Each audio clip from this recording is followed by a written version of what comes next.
শ্রাবণ মাসে বাড়িতে মনসা পুজো হয়, তার জন্য মা আর কাকিমা ওনারা দুজনেই এখনও নারকল নাড়ু, চালের নাড়ু বা খই এগুলো বানাচ্ছে। আর দুজনে কীরকমভাবে কথা বলতে শুনুন না।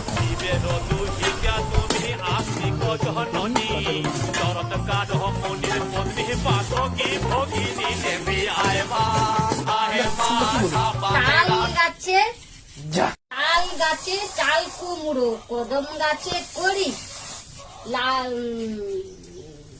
লাল গাছে।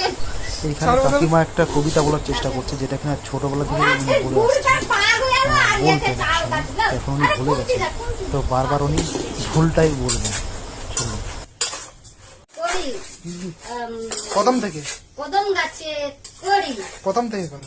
তাতে প্রথম থেকে করো, প্রথম থেকে। তাল গাছে চাল কুমড়ো। না, পুতুল না। দেখলি না তুমি নাড়ুর সাইজটা দেখো, এই যে আমাদের নাড়ু বানানো হচ্ছে, নাড়ুর সাইজটা দেখো। লাগবে ওরকম লোক তুলে